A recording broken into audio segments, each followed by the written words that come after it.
Hello, everyone, and thank you for joining us this morning, this afternoon, or this evening. This session of our two-day Data Privacy Day event is in pursuit of global trust and transparency in data privacy. My name is Tammy Dockin. I am the Chief Data Privacy Officer for the World Bank. I will be moderating this session and engaging in a discussion with our featured speaker, as well as managing the questions we've received from our attendees ahead of time. Our featured speaker today is Commissioner Elizabeth Denham, the UK's Information Commissioner since July of 2016. I can think of no one who could have more to share with us today. We're very, very honored to have Commissioner Denham with us today. We're also honored to have Sandie Okoro, Senior Vice President and General Counsel for the World Bank Group and Vice President Compliance for the World Bank, to give opening remarks. Sandie is a strong champion and advocate for the World Bank Group data privacy agenda, and we are thrilled to have you here with us. Over to you, Sandie. Thank you very much indeed, Tammy. And good afternoon, good morning, and good evening to all of you, wherever you are in this world at this present time. Thank you again, Tammy, for that wonderful introduction. It is a privilege to be here, it truly is. And Commissioner Denham has been at the forefront of every new development, trend, and watershed moment in the data protection space. As such, I can think of no better speaker suited to share her insights on International Data Privacy Day. So a warm welcome, Commissioner Denham. And some of you may already know, the World Bank's group data privacy policy will go into effect in 3 days on February 1st, 2021.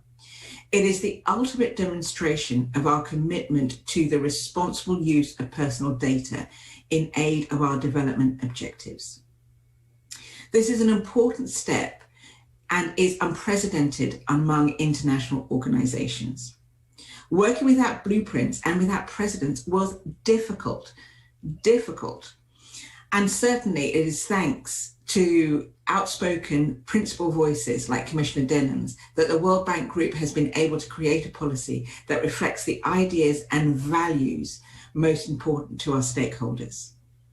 Those are transparency, fairness, trust being a very big one. The privacy policy is our way of underscoring how important these principles are to everything the World Bank Group does. In this era we live in, powerful technologies fed with personal data promise to radically bolster our ability to pursue our mission, fight extreme poverty, and coordinate disaster response. Given the sheer scale of the World Bank Group's operations, this means we must grapple with certain important questions. What privacy risks arise as we collect and use personal data? Which communities are more vulnerable to these risks? How can we best mitigate them while still providing aid and attention that is core to our mission? All of these very important and very difficult questions. But these questions are not unique to the World Bank Group's activities, and the variety of answers and approaches to data protection are but one reason I'm excited for all our attendees to hear Commissioner Denham's insights today. It's easy to imagine that the role of Information Commissioner is limited by geography, but the flow of personal data in the digital age knows no national boundaries, and we certainly know that in the era we're in now of COVID-19. So why should our approach to protecting personal data be any different? Though we could not host our attendees and esteemed guests in person because of the pandemic, and that's such a shame, and I do hope you're all safe and well, it only underlines the importance of the issues that we'll be discussing today, that the necessity of a cooperating global approach to data protection is absolutely necessary. So I will say no more now, and I will pass you back to Tammy. I look forward to your active participation, and thank you. I hope you enjoy this very special talk. I know you will enjoy listening to Commissioner Denham, I certainly will, and to the discussions that flow. Tammy, I hand back to you. The floor is yours. Wonderful. Thank you, Sandie. Thank you so much. Commissioner Denham, thank you again for joining us. I'd like to hear your thoughts on data privacy legislation over the next coming years. We're seeing more and more privacy legislation spring up around the globe, and many organizations are already incorporating data protection policies and procedures into their operations.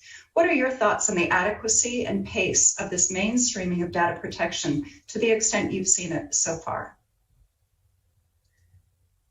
Thank you very much, and happy Privacy Day, happy Data Privacy Day to everyone.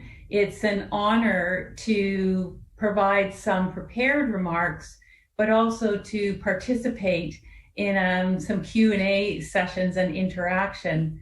It really is an honor. It's exciting to me.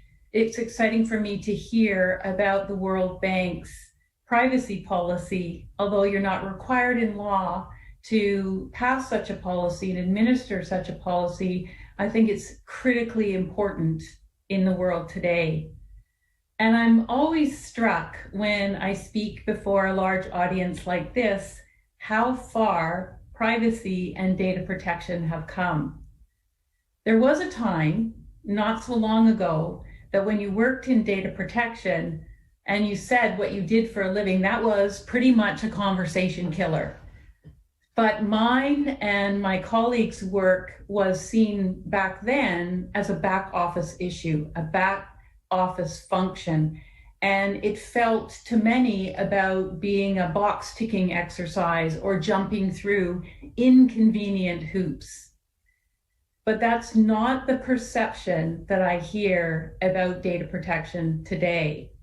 So my world and the world that I've worked in for the past 20 years is an absolutely fascinating one.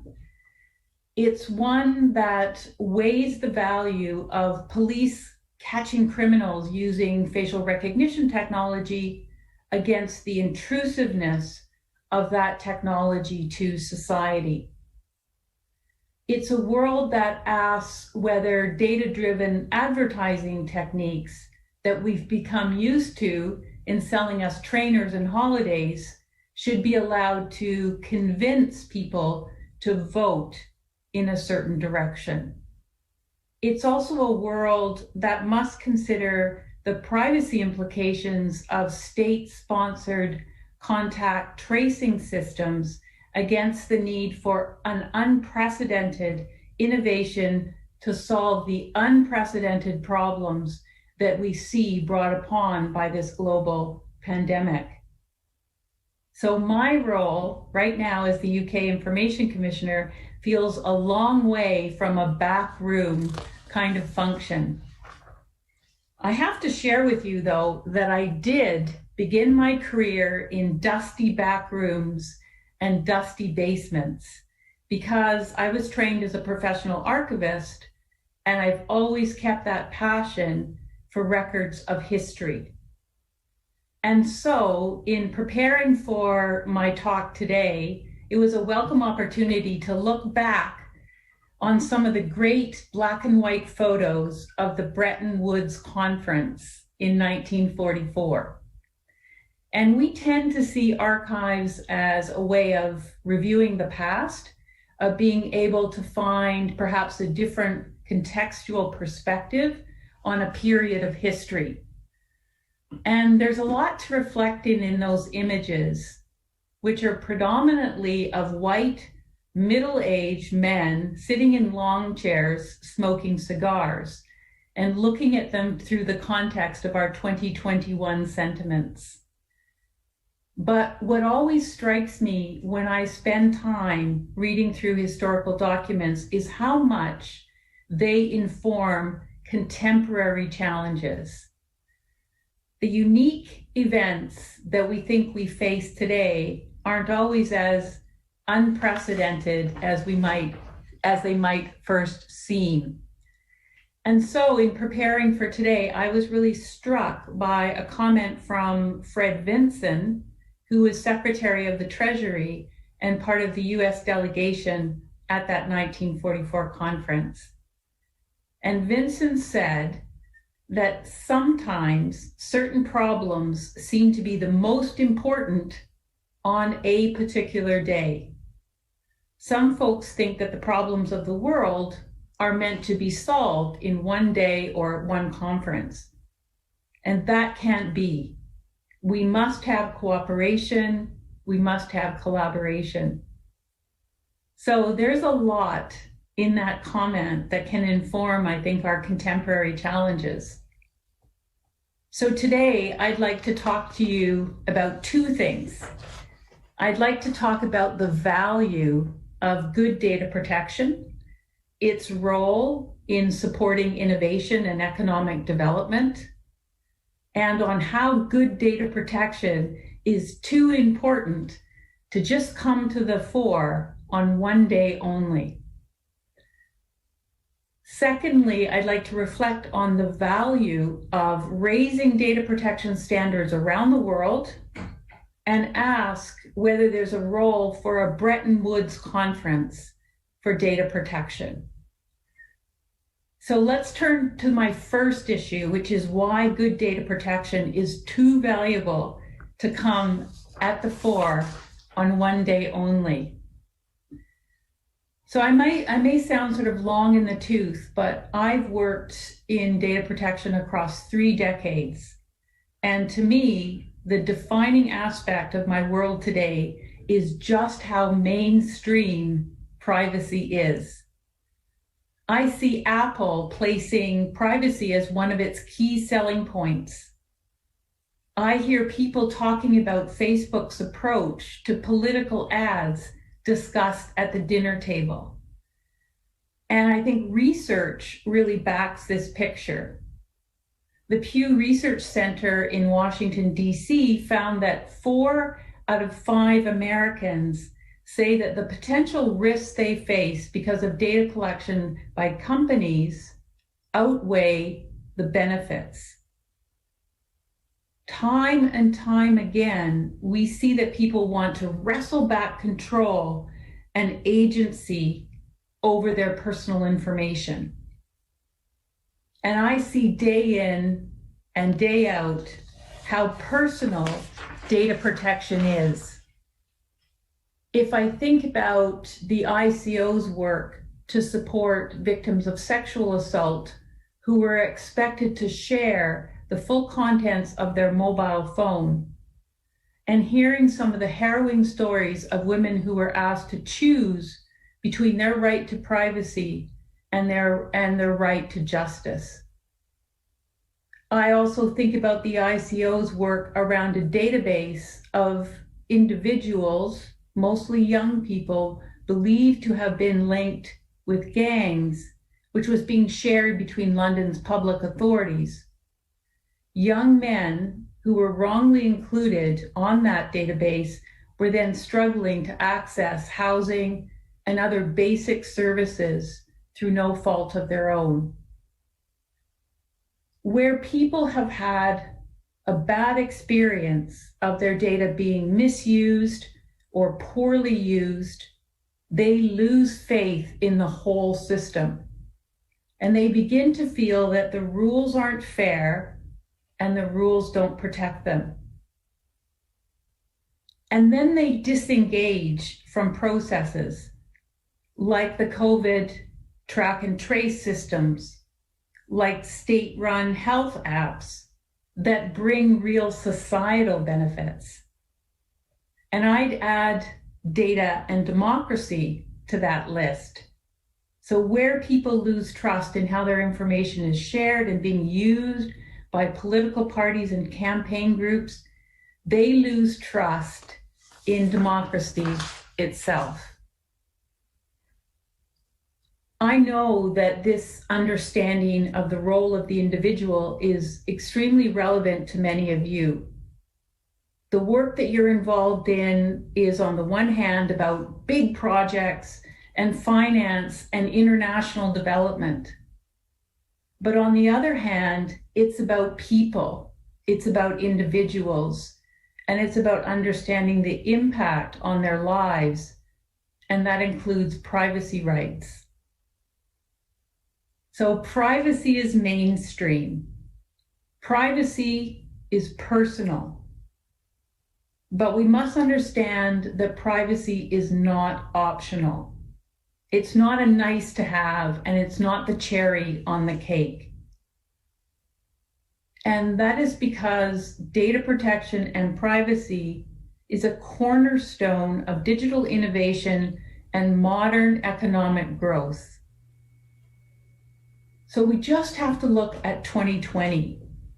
And in 2020, we saw a huge acceleration in the uptake of digital services that would otherwise, without the pandemic, have taken years.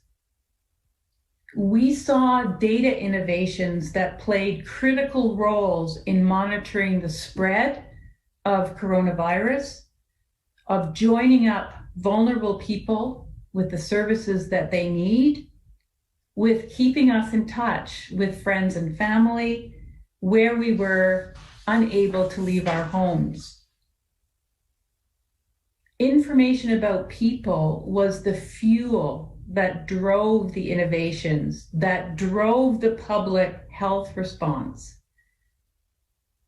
So if society is to continue to progress, if the wheels of innovation and economic progress are to keep turning, then we have to rely on people being willing and trusting to continue to share that personal data, ensuring that it's being used fairly and lawfully. And this is familiar to all of you that are listening to my talk. The World Bank has spoken about the challenges nearly 1 billion people around the world face because they lack proof of identity. Countries that did not have digital tools in place really struggled to implement schemes like emergency payments for people affected by COVID. And so we see examples like the blog on your website about Manuel, a 43-year-old Filipino man who queued for 9 hours, clutching tatty documents in the hope of essential money to feed his family. But the development of functional identity systems is an example of an innovation that requires public trust and support to maximize its benefits. So building a digital system in itself is challenging enough. But if people have doubts in the system, if they don't trust the system, then they're back in the 9-hour queue. And if you take away just one line from my talk today, let it be that the wheels of innovation and economic progress only turn when people are willing and trust in the sharing of their personal data. And that's what a 21st century economy looks like. So that's really relevant to you at the World Bank. The World Bank looks to fund innovative solutions to build prosperity, and digital innovation is part of that. But the successes of approaches really rely on people's support. That's why implementing the privacy policy is such an important first step in that work. And the nature of an organization like the World Bank is that you don't have domestic laws to follow, but you're very familiar with the ethics. You're familiar with having a set of rules and principles that have to be followed to maximize the impact of your work. So this privacy policy, which is going to be in force as of February 1st, can form part of that rule book, protecting the reputation of the World Bank while maximizing the impact on potential innovation and economic growth. So the World Bank is walking the talk. Your privacy policy respects those responsibilities, it reflects the responsibilities, and it's a practical document, and it will guide you forward in protecting those that you help and better supporting your objective of innovative prosperity. It now needs to be followed and implemented. To go back to the Fred Vinson quote, some folks think that the problems of the world were made to be solved in one day or at one conference, and that can't be. This reality was reflected in the work that followed the Bretton Woods Conference. The New Hampshire meeting was a key turning point, but what followed then was further work and collaboration to overcome the challenges of the day. Crucially, there was an understanding that by lifting up other countries, we lift up ourselves. It's a philosophy that very much informs the work of my office's involvement in the Global Privacy Assembly, the GPA. And I'm honored to chair the Global Privacy Assembly, which brings together more than 130 data protection authorities and privacy commissioners from around the world. Its role is to collaborate on key issues, to enable the sharing of expertise, and to be the voice of the global community in relation to emerging data protection and privacy issues. So in doing so, the GPA raises the standards of privacy regulation around the world. And that's a crucial role. When a person walks down the street in London and decides to download an app to help them find a good restaurant, they don't expect to have to check where in the world the app developer is based and what privacy protection the country provides. And this challenge, this very challenge is why I'm involved in the GPA. And it's why last year, before the pandemic, I was speaking to businesses in Silicon Valley about better cooperation between regulators and data-driven businesses. We need high standards internationally to maintain the public support for the sharing of personal data that underpins so much innovation. And I believe organizations like the World Bank can play an integral role in driving high privacy standards around the world. The Global Privacy Assembly's reach only goes so far. We bring together data protection authorities from around the world, but we don't have a voice or an influence in countries where there is no data protection authority. And yet, these are the countries where our advice and support is needed most. International organizations like the World Bank have an influence in those developing countries where you're involved in funding and facilitating development projects. So my question to you today is this: should international organizations require consideration of privacy implications before supporting a project? I believe the answer is yes. We've already seen international organizations' encouragement of environmental rights, transparency rights, or equal opportunities. What stops the extension of those considerations to privacy? And I think this would not only reflect the value of data protection rights in individuals, but also to understand the impact such rights have on the trust and confidence that's so crucial to innovation and economic growth. Privacy consideration in international development warrants more thought and discussion. And so I want to see, and I can say this on Data Privacy Day, I want to see a modern Bretton Woods conference focused on raising international data protection standards to the benefit of all. Imagine what that could achieve, not only in supporting developing nations, but also in building back better in all countries as we respond to the impact of the pandemic. It's an ambitious idea, but it feels like the right one for International Data Protection Day. As a minimum, there are bridges that can be built between the Global Privacy Assembly and the World Bank, and I hope we can explore that further in the coming months. The Global Privacy Assembly is already committed this year to renewing our focus on the role of data in international development, humanitarian aid, and crisis management. It feels like the GPA's work in this area will prove useful to the World Bank, and I hope that we can learn from one another's expertise in this area. So I'll bring my comments to a close. I am getting the signal, and I'm conscious of leaving time to answer questions. So I'm going to end with a final remark.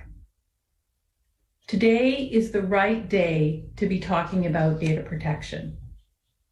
2020 felt like year zero for data protection and privacy. And the past 12 months have shown the role that digital innovation can play in responding to societal changes, challenges, and bringing prosperity. So that means 2020 is a new start. The sustainability of data innovation, the sustainability of economies, even the sustainability of political systems relies on consumer and citizen trust. Transparency and information laws supported by independent regulation are key pillars in achieving that trust. Your support in this work is crucial.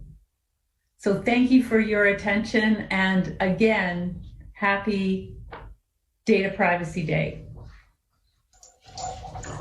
Thank you very much, Commissioner Denham. Very inspiring, and I love how you've pulled together all of these concepts and reflected back to the beginning of the World Bank. But let's talk about going into the future a little bit. I agree, 2020 feels like ground zero, and what we do from here will be different in every part of our lives. What do you envision going forward, post-pandemic or continued pandemic, as far as attitudes about data privacy? Will we continue to treasure it? Will we start to feel more comfortable giving up our information for the better of the public good or for further digital innovation, which you described so perfectly as being key to the work that the bank does, but also just figuring out how to live in these times. So what is your prediction for attitudes as well as approaches by organizations to foster innovation, but also maintain trust at the same time? That's such a great question. And just looking into the crystal ball in the future means we have to take stock of what's happened in the last year. So as I said in my opening remarks, the genie is out of the bottle when it comes to the uptake of digital services, the thirst by government and private sector companies to collect and use and share more and more data. So we've seen that acceleration mean that the public has generally gone along with the collection of more of their data. And if someone had told me at the beginning of 2020 that I would be downloading an app that was tracking my location or tracking my potential exposure to a pandemic, I would have been shocked. But I mean, so we know that the public has generally accepted in emergency conditions that their data is needed for the public good. However, public attitudes can change very quickly. And we've already seen and heard civil society groups, academics, and others warning of increased and sticky surveillance measures after the pandemic is over. So it's very much the role of data protection officers, data privacy officers in organizations and authorities around the world to make sure that any residual collection, use, and disclosure of data is necessary, proportionate, fair, ethical, and transparent. So those principles in data protection law have served us well in an emergency, in a global emergency, but we know that the public's attitudes can quickly change if we see function creep in those systems going forward. And you also asked me about business and government's intentions after the pandemic is over. In government, we've seen the breaking down of traditional silos between health, social care, education, policing. And once again, when that's over, it's going to be up to parliamentarians, civil society, and regulators to ensure that any residual use carries on. And the public is not going to support, I think, the dilution of their rights. And we've definitely seen that the public attitude can change quite quickly if they feel that the use of data is not fair. Indeed, indeed. So shifting from the individual's perspective to the behavior of companies and organizations, I know your office has to balance delicate factors in the course of your duties, and that's something that we're learning here at the World Bank Data Privacy Office as well. Your months-long investigation, for example, into British Airways and the failure of its data security protocols is just one example. In an era of COVID, of Brexit, and other consequential factors, how useful is the ability to issue large dissuasive fines? Or would you rather, or is it more valuable to encourage the privacy-forward business models, such as Apple that you mentioned in your opening remarks? I spent a lot of time in 2018 and beyond myth-busting about the GDPR being all about fines.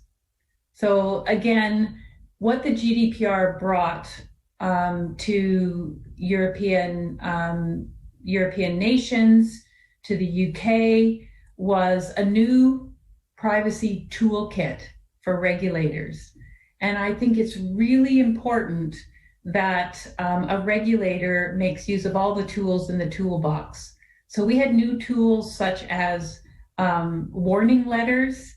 We had new requirements such as data protection impact assessments that had to be filed with the regulator for comment. We have stop processing notices, which arguably could hurt a company's bottom line more than a fine. But we also had the big fines. Now, the issuing of fines is, I think, is a failure in the whole system, and it's a last resort. So I would much rather work with a company to get things right, government to get things right at the outset and build in privacy rather than us come along at the end and have a gotcha moment where things have gone wrong and we have to issue some kind of a sanction. At the end of the day, we want data protection to be relevant and we want it to change behavior. So how do you change behavior of big players if they don't protect and secure data? How do you change their behavior without a sanction of some kind?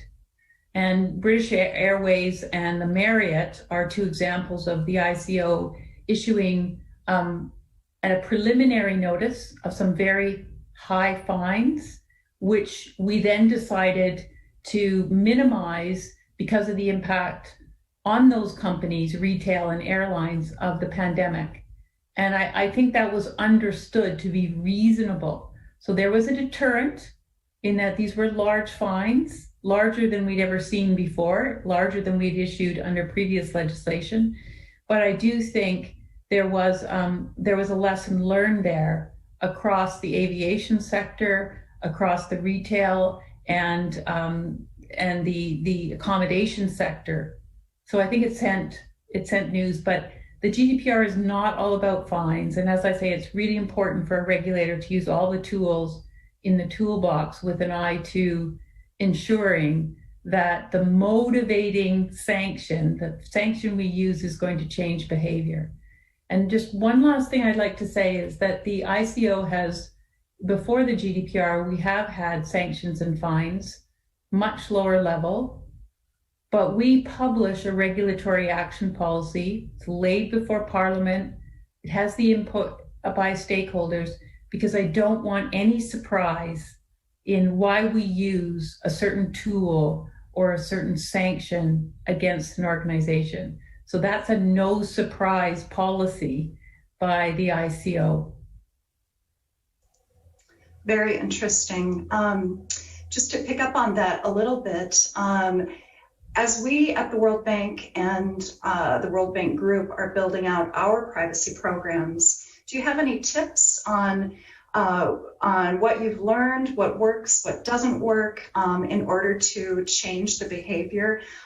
Because we don't have the regulatory stick, so we are working primarily with carrots in that analogy. So do you have any tips on how to continue to raise awareness and build into the fabric of the bank the concept of data privacy and data protection?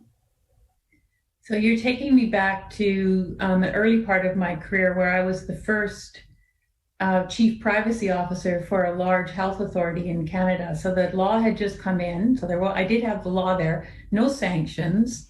But as a chief privacy officer, I think the most important thing is remember that data privacy and compliance and investing in creating a culture of privacy requires good relationships, requires the people in the data privacy office to have a very sound knowledge of all of the business lines in an organization. So you have to have street credibility with the organization. You have to understand deeply how the organization operates, and you have to have a way to create tone from the top and leadership on data privacy and building a culture of privacy.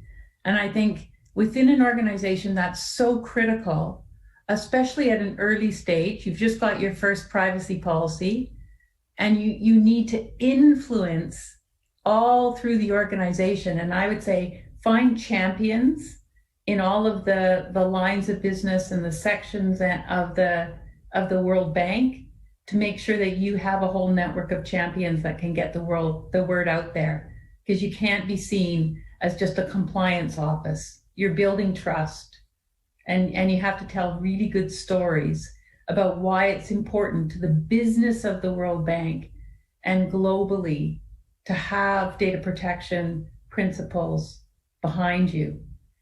Now, if you're going to ask me questions about what's worked for the ICO and what's worked internationally, that's a different question. I'm not sure if you want me to answer that one. Let's turn instead back to the Global Privacy Assembly. I would love to hear more about this organization. When was it started? How often do you meet? And most importantly, what role do you believe that larger cross-border privacy organizations such as the GPA play in the development of the global privacy ecosystem? And what have been some of the highlights of your time with the Assembly? So as I say, I'm honored to chair the Global Privacy Assembly. It has a new brand and a new name, which I think reflects the ambition that I and my team have for the Global Privacy Assembly. So it's a 40-year-old organization.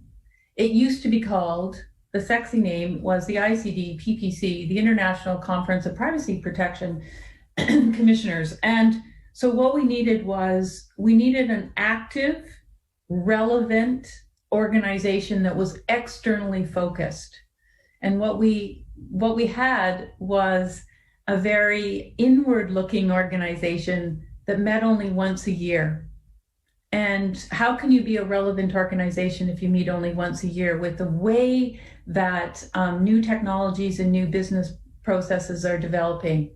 So what we have now with the Global Privacy Assembly is a strategic focus, an external focus so that we can be the global voice of data protection authorities around the world, real business that works all year round, working groups and actual results, joint statements, convening of like-minded organization. We've done all of that. Just to take an example, during the last year with the COVID crisis, the Global Privacy Assembly convened a meeting of government representatives, civil society voices, data protection authorities, and large tech companies to talk about contact tracing and how it could be built with privacy by design.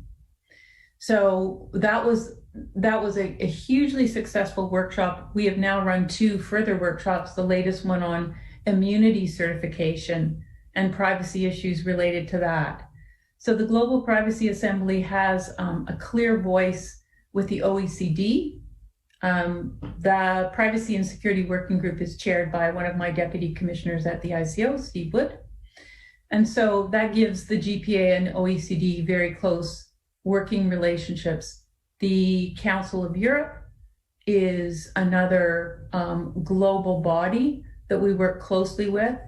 And as I said in my opening remarks, I see the Global Privacy Assembly working with international orgs like the World Health Organization and the World Bank to really raise the standards of data protection around the world. And what I'm really proud of is how we can, how we've served our ambition, which is coming out with just-in-time statements about things like facial recognition technology, as that was being rolled out, about cryptocurrencies and some of the concerns around data. So we're an active, outward-facing, ambitious group, and we represent all of the regions of the world. Very good. That's interesting that you have segued from an internal focused group to an external. I can see a lot of potential for influencing the privacy discussion going forward. Very interesting. I am going to turn now. We've collected questions from the audience in advance. So I will now turn to a few of those. How often does public input shape your office's approach to your mandate? Do your investigations intensify with mounting public backlash or outcry, or do you use different metrics to determine what areas require the most attention?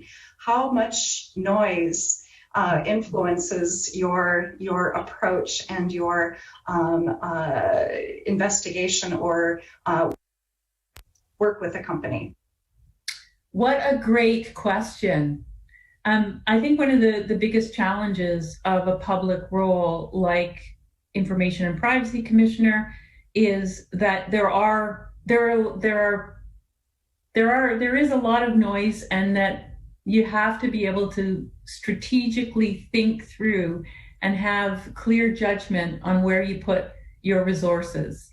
So, when I think about what I call our black swan file, which was a curse as well as a blessing, Cambridge Analytica and Facebook was an investigation we started in 2017. And there was a lot of noise around Cambridge Analytica and Facebook. In fact, I think that file really was a milestone in the development of data protection understanding worldwide.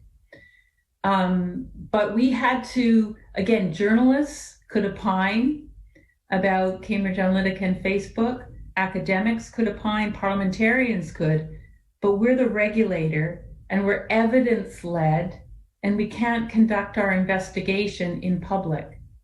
So that was a significant challenge. We had to go slowly.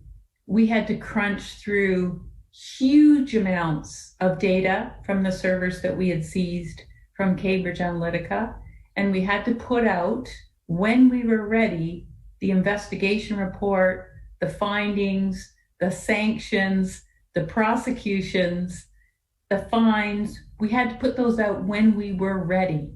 But it's very difficult to play that role as regulator, but remembering that is our role. And the other thing I'd say about priorities is that we set our strategic priorities in consultation with the public, with our board.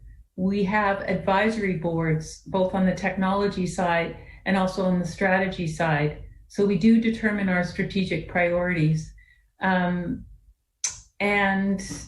again, we take comments on the development of all of our products. We have deep consultation with the public, and I think that makes those products stronger. Thank you. Consultation and collaboration is indeed important.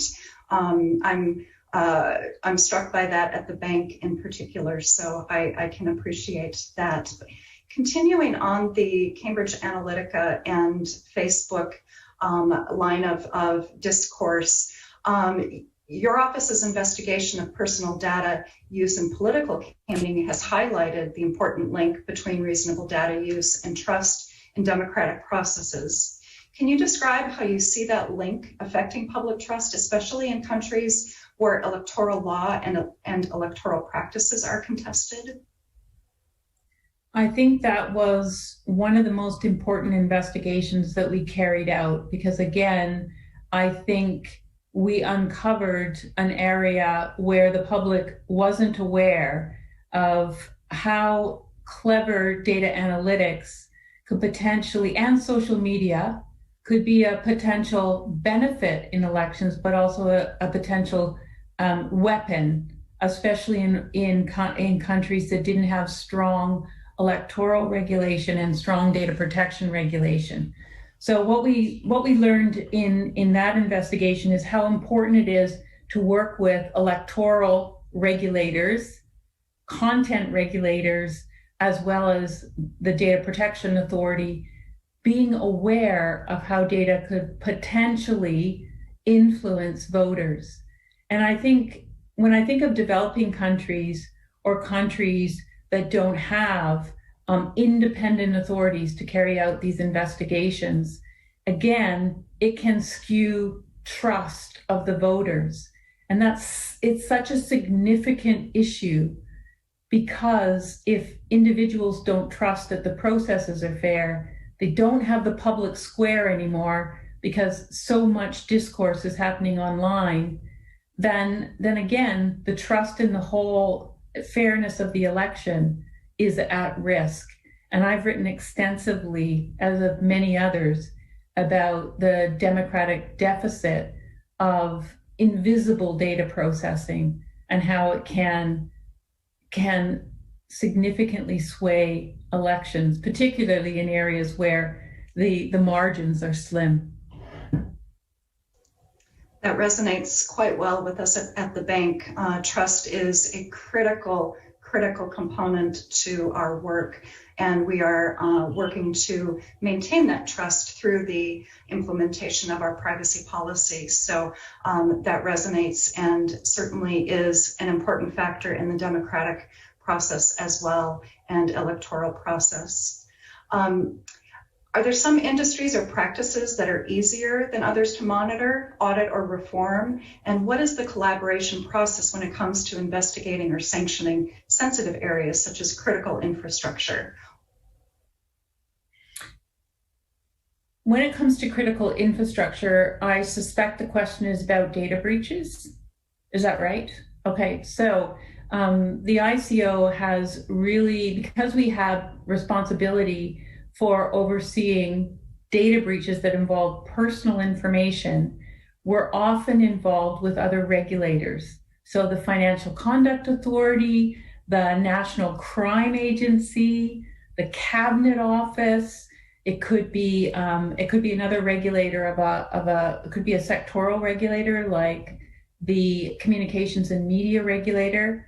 So when there is a huge incident, a significant in data breach or incident, we have to work with those other authorities to be able to gather the right information and to take the right action.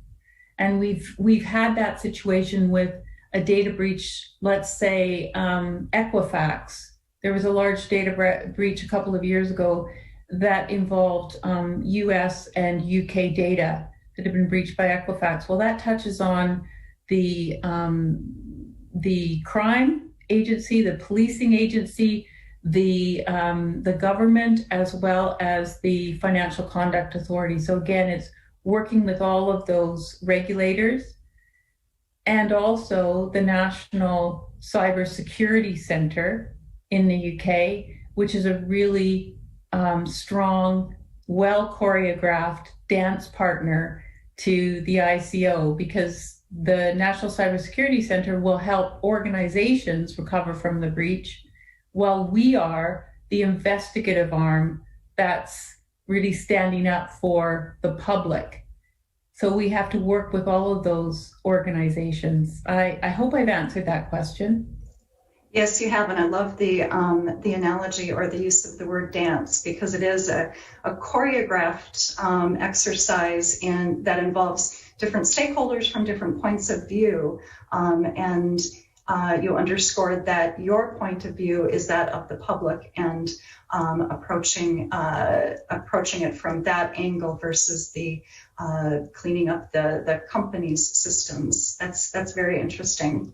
Yeah, and if I could just add one thing to that, I mean, I think what we have in common as dance partners with the National Cybersecurity Center, the police, and others, is that we're all on the same page, in that ultimately the work we do is in the public interest, encouraging companies to have better safeguards, making sure that people are safe at the end of the day, that their data is safe. So although we have different routes of getting there, but we often have the question of who's the victim here. Is it the company that's the victim of a hack, or is it individuals whose data has been compromised? And so, I do think that that's an interesting theoretical discussion to have with your dance partners. But at the end of the day, we're all doing what we can to prevent, to mitigate risks and prevent incidents in the future. Right, interesting. I'd like to go back to the Global Privacy Assembly and ask more about your external-facing approach these days. And you also commented that we're aware that there are regions and countries where there really isn't any legislation or protections in constitutions. Do you envision the GPA playing a role in advising and putting forward the idea that these countries and regions may want to take a look at this? How do you see that? Do you see the GPA as a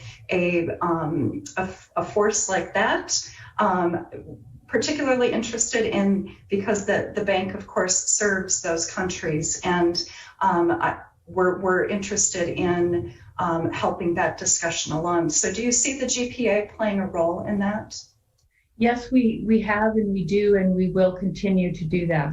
So I see it as the GPA helping to advise governments or civil society that are starting to think about a law.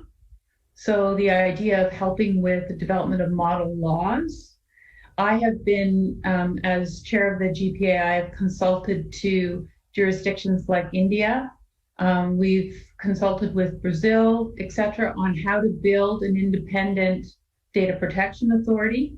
I see that it's very important for us to be able to give advice to developing countries on how to build a truly independent DPA, what kind of resources, what kind of tools that does a DPA need, especially with the modernization of DPAs necessary to be a fit-for-purpose digital regulator. So we do a lot of advising, capacity building, and also some countries and governments that are working on their laws. And I think back in time when Singapore was developing its law, they became an observer to the Global Privacy Assembly. So that was helpful in jurisdictions that are building a law. We've also liaised with African countries around both transparency laws and data protection laws. What we would love is more international orgs that we could partner with to do that work more effectively. Well, I will take the opportunity to volunteer on behalf of the bank. We would love that interaction. As you see countries developing their own laws, whether it's India, Brazil, in the US, we have California, of course, leading the charge. You mentioned Canada, and of course the EU. How do you see the convergence of these? There's certainly a common thread, but there's definitely distinctive approaches. And this also gets to the free flow of information across national borders. Do you see an opportunity for an international approach to this, or what do you see as the what do you predict, and what do you see coming for that? So it's such a great question. I see ultimately an international instrument that governs the flow of data. And I think, as you said, there's convergence around the world in a set of principles. If you look at the OECD principles, Convention 108 is linking jurisdictions. It's probably the leading standard today. Convention 108, it draws in, it's not the EU, it's many countries in South America, et cetera, that are now joining and signing on to Convention 108. I see that we have more in common than we have differences. And I think although the laws will never be the same, there will be domestic laws with slightly different approaches, but with the GPA work, what I'm pushing is working on what we have in common. And some of the research that we've done in looking at laws and approaches around the world has been identifying what we have in common rather than what we have that is different. And I think that's really, really important. And in a world where we see divergent approaches in so many areas and a revert to nationalism, I think when it comes to data protection, we do have something in common that we can build on. So yes, I think ultimately an international instrument, but until we get there, I think we need to work on agreeing on a set of principles and signing on to conventions such as Convention 108. I think the UK can play a key role there because we have a strong data protection law, a well-resourced regulator, and international influence, as well as a pragmatic history of supporting business and innovation. So I do think the UK will continue to play an important role. I love what you just said about finding what we have in common and building on that. That is, I think, missing in many parts of our society right now. So I think that is a wonderful philosophy, and hopefully will start to permeate throughout the world, not just in data protection, but finding that commonality while allowing countries or regions to maintain their unique personality and approach. I really like that. Couple of questions on being a data protection commissioner. What would you single out as the top personal qualities of an effective commissioner or commission staff member? Do you place more emphasis on formal privacy education or high-level experience? I think you have to be a good salesman. I think you have to be a good communicator. and that's really critical. I don't think that it's enough to be a technical expert in the law. I think it's about, even when you have a law and you have the powers and you have the authority, you still have to go out there and speak to the public and convince the public and parliamentarians and business leaders, government leaders, that this is pretty important stuff. So you have to be able to tell stories. You have to be strategic and pick the files and pick the cases that are going to have the kind of impact that can make the point for you. So I think that's really important. But you can learn the law. I also think judgment. There's a hell of a lot of judgment involved in what you put your resources in, what you choose to speak on, what causes you support. And the independence is so critical. Nonpartisan, apolitical, stick to the evidence. I think that's really important too. And I'll say one more thing is what I've seen in the last 5 years in the UK is how we've had to build to be a modern digital regulator. And that means we need the economic intelligence and capacity. We need forensic specialists that can crunch through data. We don't just need lawyers and policy analysts. We do need technicians. As I said, we need forensic specialists.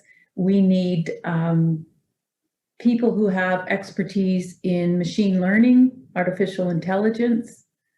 So the perfect staff member for me would have a philosophy degree as an undergraduate and a graduate degree in mathematics. And then I would say, come on board, because really data protection sits at the center of society, technology, and law.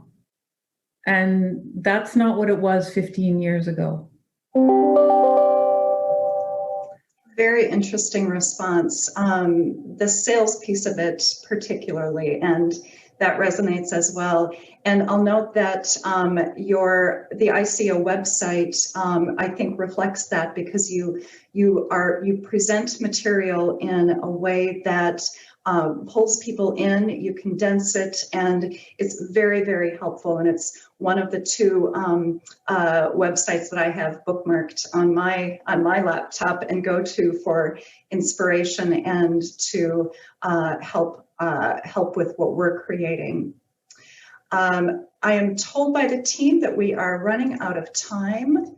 I think we could probably talk for a long, long time, but we greatly appreciate your insight and your comments today. We really, really value your leadership and your expertise in this. And thank you and best of luck going forward as we build from ground zero, 2020. Yes, yes. So thank you very, very much. Sandie, did you want to weigh in? I just found this a fascinating discussion, and I would just like to thank Commissioner Denham so much for coming to join us today and for giving up your time, because I know you are so busy. There is a lot happening on that side of the pond, so to speak, at the moment for you. So I really do appreciate you coming to talk to us. And I know our audience today will have found it fascinating too. So a really big thank you from the bottom of my heart here. And, I think particularly remembering, and something you said, that this is not all just about finding people. It is actually about protecting people. And that's what we've got to remember.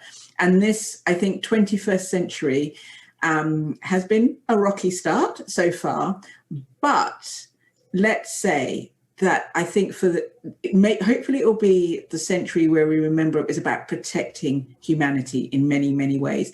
And what we hold precious about ourselves is often our personal information as well.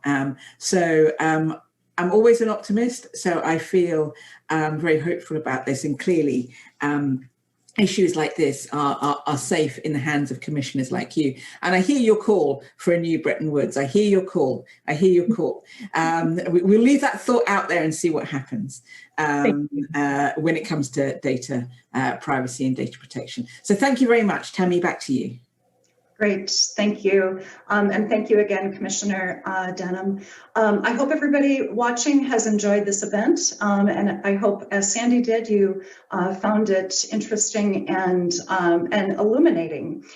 Please stay with us for the rest of World Bank Group Data Privacy Day. Coming up next is a fireside chat with the illustrious Julie Brill, Corporate Vice President, Deputy General Counsel, and all-around privacy guru at Microsoft.